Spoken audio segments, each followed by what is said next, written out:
यह कहानी आयरिस की है, जो अपने छोटे बेटे माटेओ की मौत से बेहद दुखी है। माटेओ की मौत एक फैमिली हाइकिंग ट्रिप के दौरान हुई थी। आयरिस अक्सर उस जगह जाती है जहां उसने अपने बेटे को खोया था।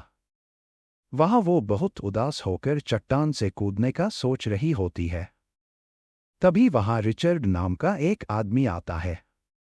वो उससे थोड़ी देर बात करती है और अपना मन बदल लेती है। रिचर्ड के साथ अपनी कार की तरफ लौटते वक्त अचानक रिचर्ड उसे स्टन डिवाइस से बेहोश कर देता है। उसके हाथ पैर प्लास्टिक के जिप टाई से बांध देता है और अपनी कार के पीछे डालकर उसे एक दूर के केबिन में ले जाने लगता है। आयरिस को होश आता है तो वो पाती है कि रिचर्ड उसे केबिन ले जा रहा है।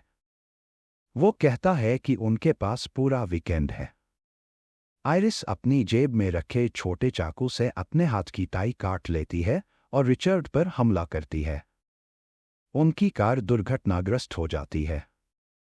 थोड़ी लड़ाई के बाद आयरिस किसी तरह बाहर निकलती है और अपने पैरों की टाई भी खोल लेती है। लेकिन रिचर्ड उसे बताता है कि उसने आयरिस को ऐसा इंजेक्शन दिया है जो धीरे धीरे उसे पूरी तरह से पैरालाइज कर देगा। आयरिस जंगल में भागती है, लेकिन इंजेक्शन का असर बढ़ने लगता है। जैसे तैसे वो एक नदी तक पहुंचती है और खुद को पानी में बहने देती है। नदी के किनारे पहुंचकर अपने शरीर में बचे थोड़े से नियंत्रण के साथ वो खुद को सूखी जमीन तक खींचती है। वो जगह एक बूढ़े आदमी बिल की प्रॉपर्टी है।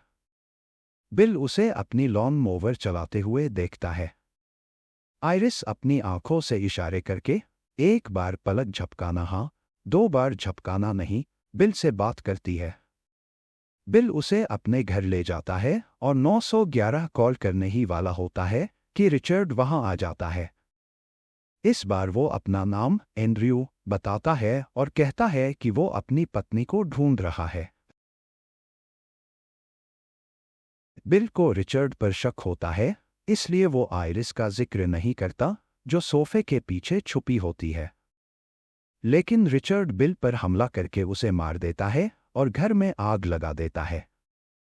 इस बीच आयरिस के हाथों में थोड़ी हरकत लौटने लगती है।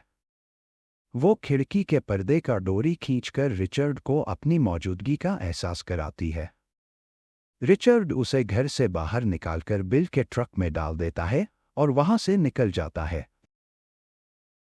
रास्ते में रिचर्ड को अपनी बेटी का फोन आता है, जो उसे अपना अच्छा रिपोर्ट कार्ड दिखाने की बात करती है। बेटी कहती है कि वो और उसकी मां उसी वीकेंड केबिन पर आने वाले हैं। रिचर्ड की पत्नी के साथ उसकी बहस होती है, लेकिन आखिरकार वो मान जाता है। अब रिचर्ड का आयरिस के साथ प्लान चौपट हो जाता है। रिचर्ड एक सर्विस स्टेशन पर रुकता है और आयरिस, जो धीरे धीरे ठीक हो रही होती है, ट्रक का दरवाजा खोलने की कोशिश करती है, लेकिन नाकाम रहती है। रिचर्ड उसे अपनी क्रैश हुई कार के पास ले जाता है ताकि वहां से अपनी चीजें उठा सके। उसी दौरान एक पुलिस ऑफिसर वहां आता है और पूछताछ करने लगता है। रिचर्ड झूठ बोलता है कि उसकी पत्नी ने नशे में कार क्रैश कर दी, लेकिन पुलिस वाले को शक होता है और जैसे ही वो आयरिस से बात करने की कोशिश करता है, रिचर्ड उसे मार देता है। रिचर्ड आयरिस को एक नाव वाले जेटी पर ले जाता है। उसका प्लान होता है कि वो आयरिस को झील में ले जाकर बाकी पीड़ितों की तरह डुबो देगा। लेकिन नाव में आयरिस किसी तरह रिचर्ड का चाकू पकड़ लेती है और उसे गर्दन पर मारकर पानी में गिरा देती है। जब वो वापस नाव पर चढ़ने की कोशिश करता है, आयरिस उसकी बंदूक से उसे गोली मार देती है, लेकिन गोली नाव के ढांचे को भी छेद देती है। नाव डूबने लगती है, लेकिन आयरिस तैरकर किनारे तक पहुंच जाती है। थोड़ा आगे जाकर रिचर्ड किसी तरह किनारे पर आ जाता है।